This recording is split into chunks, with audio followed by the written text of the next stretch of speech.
PT Sawit Sumber Mas Sarana Tbk atau SSMS berupaya untuk meningkatkan efisiensi kinerja dengan melakukan penataan aset yang lebih efektif. Ya, SSMS secara rutin mengevaluasi potensi resiko dari penggunaan aset yang telah mengalami depresiasi, mulai dari kendaraan dan alat berat.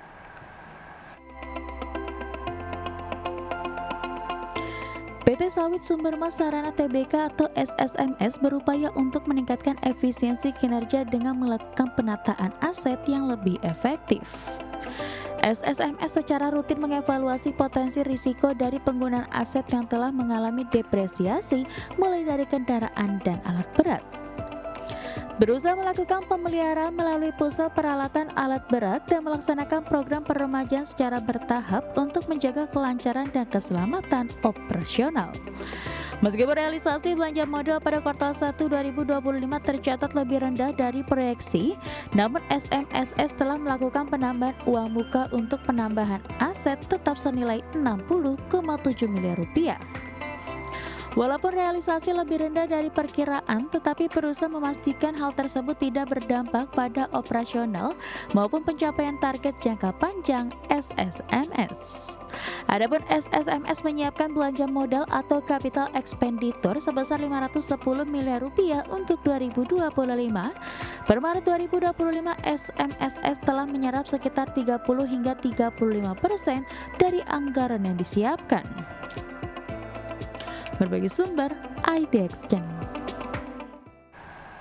PT Sumber Global Energi Tbk atau SGER terus memperluas usaha di luar sektor batubara. Melalui anak usahanya, SGER mulai membangun pabrik hidrogen peroksida di Serang, Banten yang diharapkan mengurangi ketergantungan impor dan menjadi sumber pendapatan baru. PT Sumber Global Energi Tbk meningkatkan nilai kredit sindikasi dari 350 miliar rupiah menjadi 600 miliar rupiah. Kredit diperoleh melalui beberapa bank seperti Bank Victoria International, Bank Kalteng, Bank Sulselbar, Bank Sinarmas, dan Bank OK Indonesia. Dana ini digunakan untuk membangun pabrik hidrogen peroksida di Serang, Banten. Pabrik yang dikelola PT Hidrogen Peroksida Indonesia ini ditargetkan memiliki kapasitas produksi 20.000 metrik ton H2O2 dengan konsentrasi 100% atau 40.000 metrik ton dengan konsentrasi 50% per tahun. Proyek ini juga merupakan strategi diversifikasi bisnis SGER ke sektor non-batubara, termasuk industri kimia, mineral, biomasa, hingga energi baru terbarukan. Tahap konstruksi pabrik telah dimulai sejak penandatanganan kontrak engineering procurement. Tahap konstruksi pabrik telah dimulai sejak penandatanganan kontrak engineering procurement construction pada Maret 2024. SGER menggandeng perusahaan kontraktor Newberg Industries dengan total investasi mencapai 50 juta dolar Amerika. Operasional pabrik ini diharapkan menjadi sumber pendapatan baru bagi perseroan ke depannya. Berbagai sumber ada di channel. Terima kasih yang masih bergabung sama kami. Pemirsa, Grup Jarum melakukan pengambil alihan saham Treasury PT Surya Semesta Internusa Tbk atau SSIA. Ya, perseroan sebelumnya telah melaksanakan pembelian kembali saham dalam 3 tahap.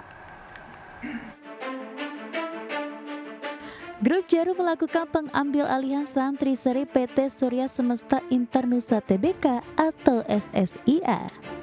Melansir keterbukaan informasi tanggal 24 Juli 2025, transaksi itu dilakukan pada tanggal 22 Juli. Manajemen SSIA menjelaskan perseroan sebelumnya telah melaksanakan pembelian kembali saham dalam 3 tahap. SSIA telah mengalokasikan saham Treasury tahap pertama, tahap kedua, dan sebagian tahap ketiga atas saham Treasury kepada pihak-pihak dalam perseroan dalam rangka program kepemilikan saham sebesar 87,01 juta saham. Kemudian SSIA telah mengalihkan sebagian saham Treasury sejumlah 6,76 juta saham pada tanggal 25 Agustus 2023 yang mana pihak-pihak yang menerima sebagian saham Treasury tersebut adalah direksi perseroan. Maka saham Treasury SSIA tersisa sejumlah 62,93 juta saham setelah sejumlah alokasi tadi. Sisa saham Treasury SSIA sebanyak 62,93 juta saham itu pun dialihkan kepada PT Dwi Muria Investama Andalan pada tanggal 22 Juli 2025. Dwi Muria Investama Andalan adalah perusahaan holding milik Grup Jarum. Berbagai sumber, IDX Channel.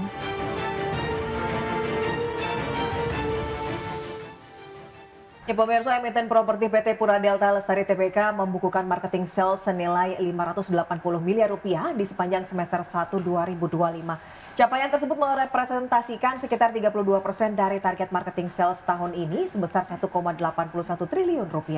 Ya, Direktur dan Sekretaris Perusahaan Pura Delta Lestari, Tondi Suwanto, mengungkapkan bahwa capaian tersebut mayoritas berasal dari segmen lahan industri yang berhasil dijual seluas 18 hektar selama 6 bulan pertama.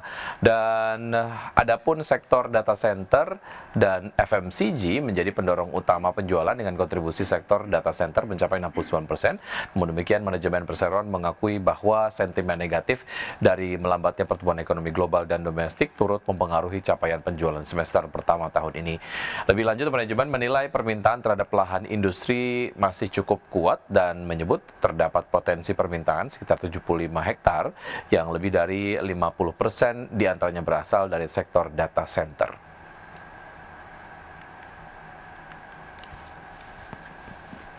Terima kasih Anda masih bergabung sama kami. Misalnya Presiden Prabowo Subianto mengumpulkan kalangan profesional dan pengusaha muda fokus membahas perekonomian dan dunia bisnis. Fokusnya merumuskan strategi pembangunan ekonomi Indonesia ke depan.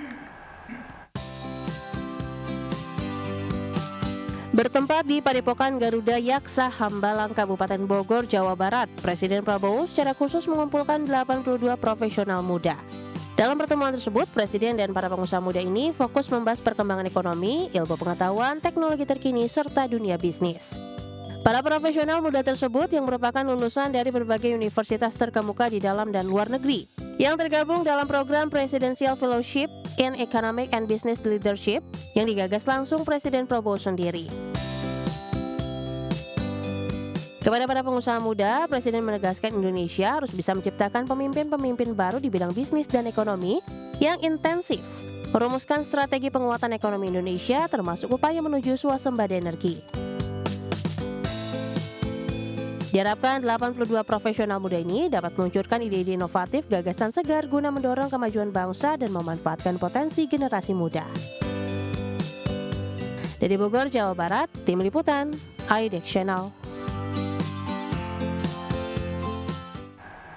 Ya, berikutnya Perhimpunan Pengusaha Muda Indonesia mendorong penguatan peran usaha mikro, kecil, dan menengah dalam industri komoditas. Ya, di mana HIPMI melihat potensi dalam menciptakan pelaku usaha yang profesional dan mandiri sangat terbuka lebar.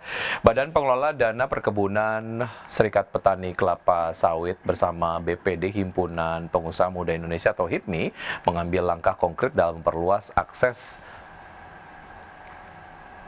pelaku usaha, peningkatan kapasitas dan daya saing, serta memperluas rantai nilai industri, khusus di sektor komoditas kelapa sawit di tingkat petani dan koperasi.